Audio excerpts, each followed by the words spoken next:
Boa noite a todos. Então, meus irmãos, tivemos um pequeno problema técnico aqui, mas espero que esteja solucionado.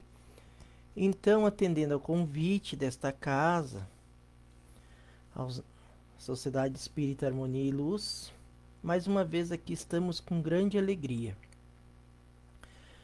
Espero que possamos então não ter mais nenhum imprevisto. Então, irmãos, vamos elevarmos nossos pensamentos a Deus, a Jesus. Vamos agradecer este Pai maior, que é todo amor, bondade e justiça. Agradecermos ao Mestre Jesus por mais uma vez podermos estarmos igualmente realizando essa atividade de divulgação de seus ensinamentos e da doutrina espírita. Assim, humildemente, rogamos, se formos merecedores, o auxílio dos benfeitores espirituais para a atividade desta noite. Obrigado, Pai, obrigado, Mestre, e que assim seja. Então, irmãos, o tema que eu escolhi para esta noite é um tema assim que é muito importante à medida que somos convidados a todos os dias estarmos refletindo sobre o nosso comportamento perante a sociedade, mas principalmente começando para aquilo que eu chamo de um mini universo e que não por acaso nos reunimos dentro deste mini universo que é o nosso lar. Então, o texto que eu escolhi é do livro Pão Nosso, psicografado pelo saudoso Chico Xavier, inspirado pelo seu mentor, Emmanuel. O título é Em Tudo. Depois irei complementar com um parágrafo do livro também de Chico Xavier, psicografado também por orientado, também por Emmanuel, que se chama Religião dos Espíritos, e com um trecho do Evangelho. Então vamos começar. Em tudo, tornando-nos recomendáveis em tudo, na muita paciência, nas aflições, nas necessidades, nas angústias. Paulo, 2 Coríntios, capítulo 6, versículo 4. A maioria dos aprendizes do Evangelho não encara seriamente o fundo religioso da vida, senão nas atividades do culto exterior. Na concepção de muitos, bastará frequentar, assíduos, as assembleias da fé e de todos os enigmas da alma, e todos os enigmas da alma estarão decifrados no capítulo das relações com Deus. Entretanto, os ensinamentos do Cristo apelam para a renovação e aprimoramento individual em todas as circunstâncias. Que dizer de um homem aparentemente contrito nos atos públicos da confissão religiosa a que pertence e mergulhado em palavrões no santuário doméstico? Não são poucos os que se declaram crentes ao lado da multidão, revelando-se indolentes no trabalho, desesperados na dor, incontinentes na alegria, infiéis nas facilidades e blasfemos nas angústias do coração. Por que motivo pugnaria Jesus pela formação dos seguidores tão só para ser incensado por eles durante algumas horas da semana em genuflexão? Atribuir ao mestre semelhante propósito seria rebaixar-lhe os sublimes princípios. É indispensável que os aprendizes se tornem recomendáveis em tudo, revelando a excelência das ideias que os alimentam, tanto em casa quanto nas igrejas, tanto nos serviços comuns quanto nas vias públicas. Certo, ninguém precisará viver exclusivamente de mãos postas ou de olhar fixo no firmamento. Todavia, não nos esqueçamos de que a gentileza, a boa vontade, a cooperação e a polidez são aspectos divinos da oração viva no apostolado do Cristo. Irmãos, esse texto que parece curto, mas nos traz um grande ensinamento, profundo ensinamento. Veja a parte que diz que muito de nós vivemos dentro das casas religiosas, com cerimoniais, com pompas, com movimentos leves de respeito à divindade, a Deus, aos espíritos superiores, com medo de se comprometer nas nossas tarefas, mas quando nos encontramos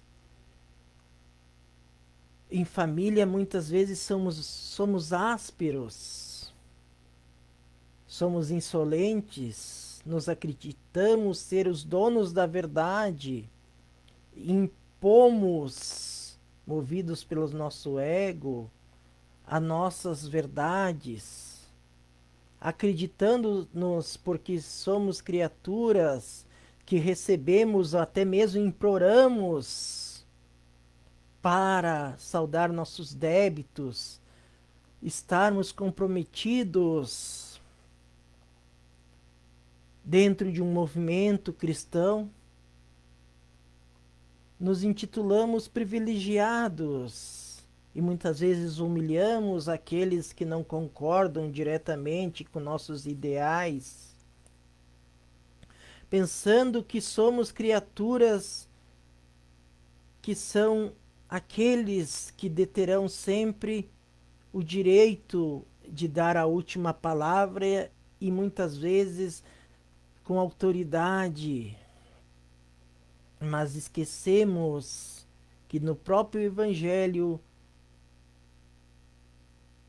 nos convida, através da passagem do argueiro e a trave no olho, que muitas vezes esquecemos de retirarmos o argueiro que nos atrapalha e ficamos apontando a trave do olho do nosso irmão. E nos dizemos cristãos e choramos e imploramos a Deus que alivie nossas provas, nossas aflições. Mas a primeira oportunidade que temos então de demonstrarmos que realmente somos merecedores de sermos auxiliados pelos benfeitores espirituais, que nesses tempos de pandemia, que acreditamos que estamos abandonados e que é graças a eles que estamos conseguindo, claro, dentro do merecimento de cada um de nós, estarmos passando por mais esse desafio. Acreditamos que a espiritualidade maior tem que trabalhar a nosso favor constantemente, nos servindo, porque somos aqueles que são os privilegiados. Irmãos, refletimos se nossos atos do dia a dia são realmente aqueles que pregamos dentro de nossas casas religiosas?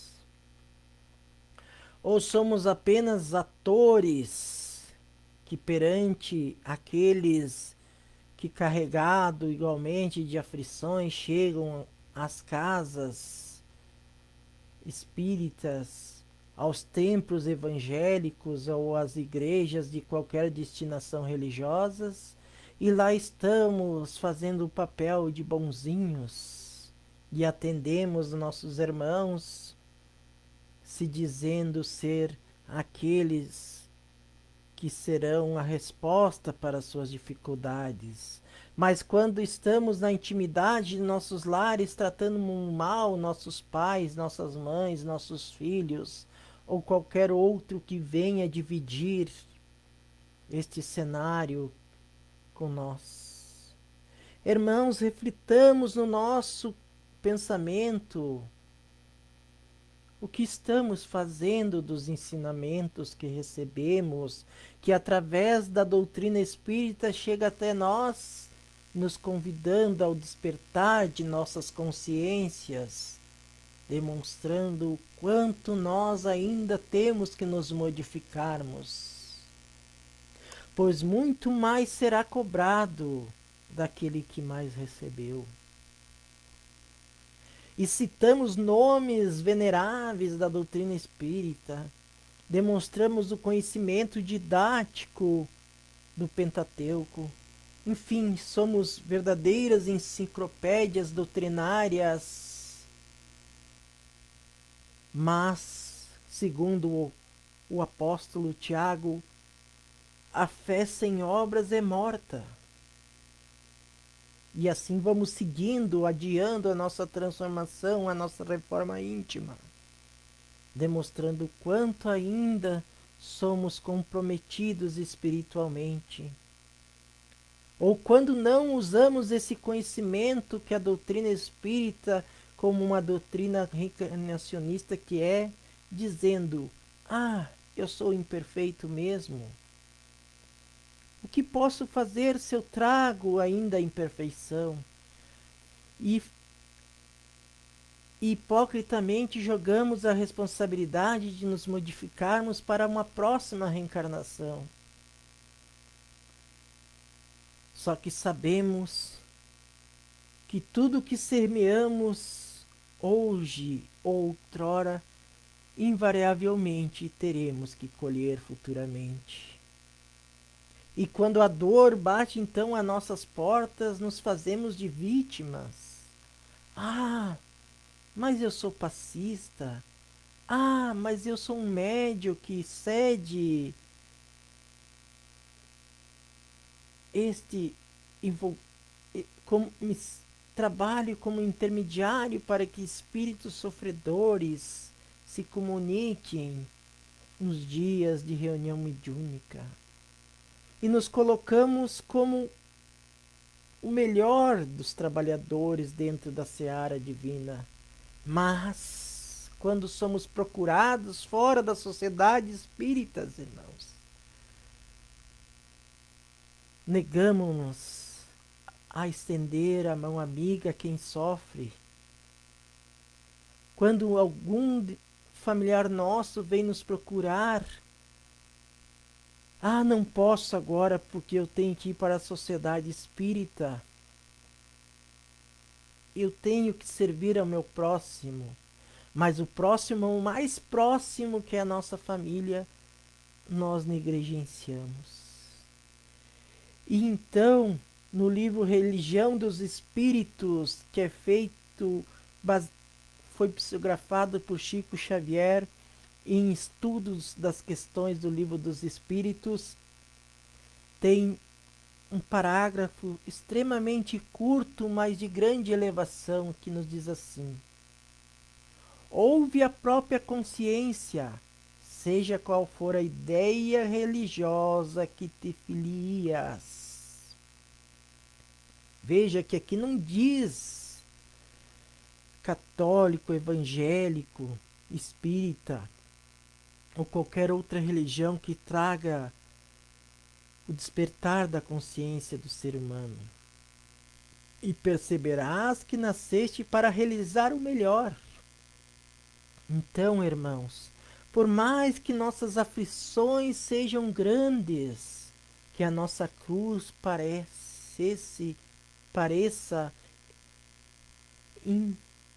que não podemos seguir, busquemos sempre na nossa consciência a resposta para nossas ações. Questão 621A de O Livro dos Espíritos. aonde estão as leis de Deus? E os espíritos que auxiliaram Allan Kardec na codificação são categóricos na consciência. Quem de nós nunca foi pego pela consciência a nos chamar a atenção sobre atos de nosso dia a dia? E relembrando então Santo Agostinho, que ele dizia: façai como eu enquanto estive entre vós, que ao anoitecer sempre refletia se tudo o que fiz não deixei passar nenhuma oportunidade de fazer ao bem ao meu próximo. E nós, irmãos, será que realmente estamos trabalhando com humildade em benefício daqueles que nos procuram? Porque não adianta ir lá na África auxiliar aqueles nossos irmãos que padecem de fome, doar milhões e milhões a instituições filantrópicas, se dentro de nossos lares somos frios, nos negamos a estarmos auxiliando aqueles que foram botados sobre nossas responsabilidades enquanto somos pais, e que futuramente estaremos então, mesmo que como filhos, nossos pais já idosos e muitas vezes incapacitados de realizar as atividades que realizavam, nós negligenciarmos o nosso amor, a nossa presença carinhosa junto a eles, dizemos que temos tarefas que nossa vida social nos impõe. Tudo é possível quando colocamos amor nas nossas atitudes. Esse amor que fez que o Mestre Jesus, o Mestre dos Mestres, o Médico dos Médicos, e segundo então a questão 625 de O Livro dos Espíritos, aquele que Deus nos concedeu para estar entre nós como o maior exemplo, nosso modelo e guia que podemos aspirarmos. E não adianta então, quando retornarmos à pátria espiritual, termos justificativas vazias, porque então, segundo Chico Xavier, em uma de suas frases, ele diz que a maior aflição nossa é retornarmos à erraticidade e vermos quanto tempo perdemos em frivolidades, em ações que não nos levaram a nada, que puderam até trazer momentaneamente o prazer até nós, mas que não preenchiam o nosso vazio existenciais. Então, irmãos, reflitamos com as nossas consciências se o que realmente estamos fazendo de cada uma de nossas ações no nosso dia a dia. E também no Evangelho segundo o Espiritismo vem nos falar na passagem do homem de bem, no capítulo 17, essa que é uma lição profunda de várias palestras de inumeráveis divulgadores da doutrina espírita, que nos convida à reflexão de nosso comportamento. E então vamos enumerar algumas que tenho certeza que tem muito a ver com o tema que escolhi para esta noite. Em todas as circunstâncias, toma por guia a caridade, tendo como certo que aquele que prejudica a outro com palavras malévolas, a maledicência, nossos irmãos, que fere com seu orgulho e seu desprezo a suscetibilidade de alguém, que não recua a ideia de causar um sofrimento, uma contrariedade, ainda que ligeira, quando a pode evitar, falta o dever de amar ao próximo e não merece a clemência do Senhor. Então, irmãos, nós muitas vezes com medo de perdermos a visibilidade na sociedade, damos as costas para aqueles que nos momentos de maiores dificuldades em que nos encontrávamos aflitos, foram aqueles que estavam ali próximos de nós, nos auxiliando, e não esperavam nenhum tipo de retorno, mas cabe a nós colocar em prática essa que é uma das palavras mais belas do português, a gratidão. Quantas vezes nossos pais se sacrificam pelo bem-estar nosso e nós pagamos os com ingratidão.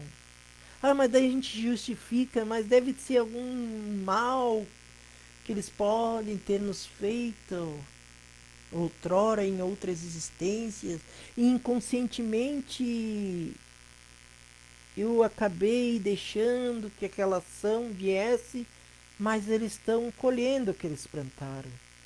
Isso não justifica, irmãos. Não devemos pagar o mal com o mal. Estamos, não por acaso, dentro de um mesmo lar, para aprendermos a nos amarmos. Porque o próprio Mestre Jesus disse que os seus discípulos, os seus apóstolos, então, portanto, todos aqueles que eu seguisse com convicção seriam conhecidos por muitos se amarem. Vejam bem, irmãos, temos tudo para sermos felizes. Então, o que adianta estarmos dentro de uma sociedade espírita, sermos convidados, como hoje eu aqui sou, para falar sobre os ensinamentos de Jesus? Se lá fora eu for uma pessoa que trato mal o meu próximo, se no trânsito, assim como o meu primo Joanes, em suas palestras, fala que o trânsito é uma forma de testar-nos a paciência. Me lembrei agora de Haroldo Dutra, esse grande orador, divulgador da doutrina espírita da nova geração, que certa vez estava indo no trânsito para um compromisso junto ao seu filho e alguém lhe cortou a frente, fez algo que lhe prejudicou naquele momento. E quando ele pensou em dizer alguma coisa para revidar, o seu filho disse: pai, lembre de suas palestras. E ele parou e refletiu. E assim somos nós, porque eu vos digo sinceramente que o primeiro que deve se vigiar o comportamento é este que vos fala, mas que muitas vezes fraqueja e tem os seus débitos e se endivida. Mas Joana de Ângeles, em seus livros da série psicológica, também nos convida a refletir sob o sentimento da culpa. Assim como o filho pródigo, depois de pegar a sua parte na fortuna e sair pelo mundo e em seus atos inconsequentes, colocar tudo fora aquilo que o pai lhe entregou, quando estava junto aos porcos, refletiu, mas até o mais humilde dos servos de meu pai se encontra em condições melhores do que hoje estou. Mas ele não ficou lá se lamentando. Ele foi proativo, isso quer dizer que ele poderia ficar se lamuriando, se culpando, mas a energia que ele poderia usar fazendo isso, ele resolveu retornar à casa do pai para recomeçar então estar merecendo novamente poder conviver junto a seu pai e a sua família. E o pai que poderia ter lhe negado, porque podia ter entendido que aquela partida do seu filho era como uma forma de ingratidão por tudo que ele tinha lhe feito, ele o recebeu com festa. E assim é Deus, nosso Pai, causa primeira, inteligência suprema. Cada vez que ele percebe que um filho realmente quer se modificar, ele se regozija. E mesmo quando estamos em caminhos errados, não é que ele nos abandona, apenas não nos tornamos acessíveis aos seus benfeitores, amigos, começando pelo nosso amigo espiritual, a qual damos o nome de anjo de guarda. Então, irmãos, mais uma frase do texto O Homem de Bem.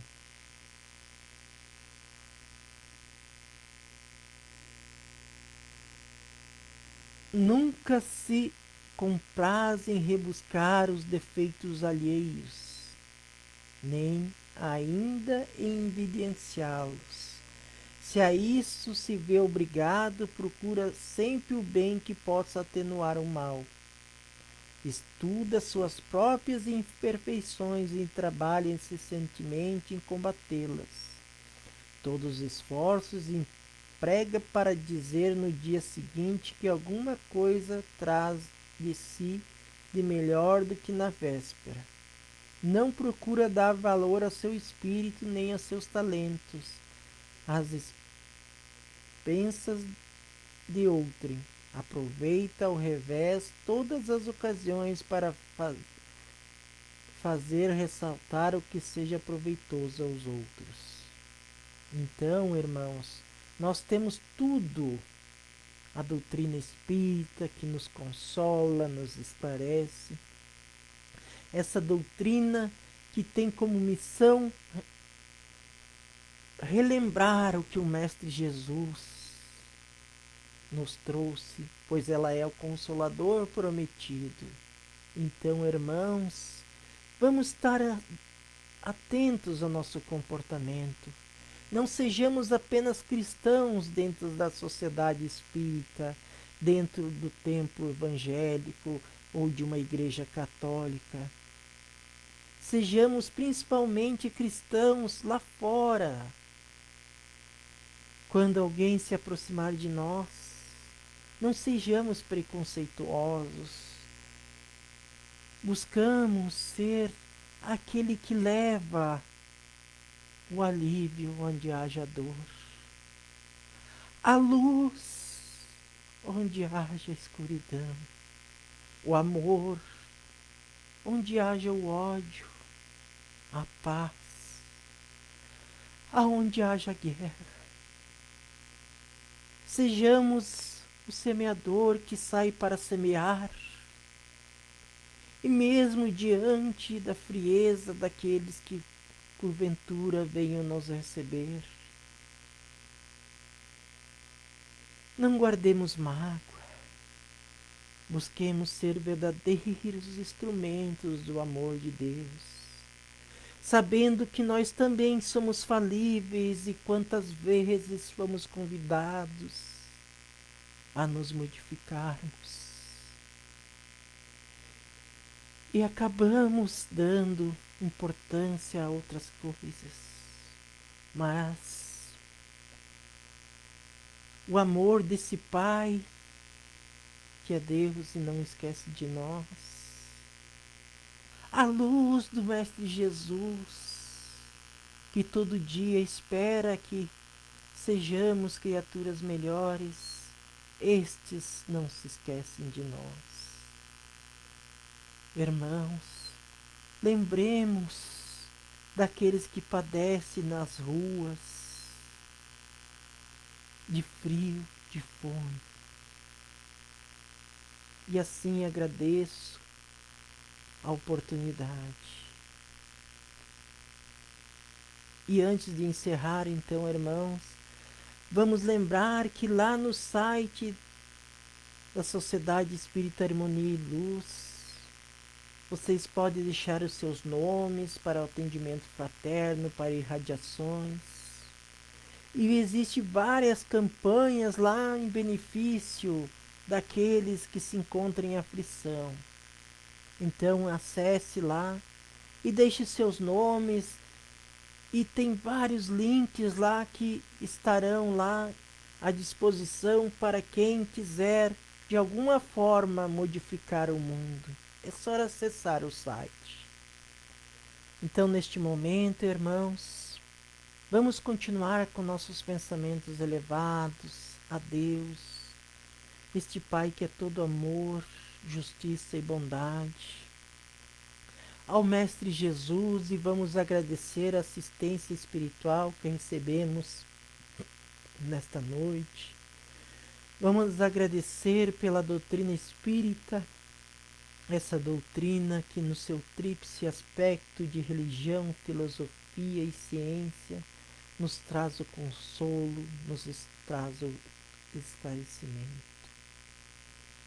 Que possamos nos lembrar de todos os dias ao amanhecer, agradecermos pela oportunidade de estarmos reencarnados novamente nesse plano, que apesar de ainda apresentar muitas aflições, é uma escola para que aprendamos a sermos criaturas melhores. E ao final do dia agradeçamos por as oportunidades, que é através delas que vamos nos reeducando e despertando para a reforma íntima. Que a paz e a luz do Mestre Jesus possa sempre estar envolvendo a todos, hoje, amanhã e sempre. Obrigado e que assim seja. Até uma próxima, meus irmãos.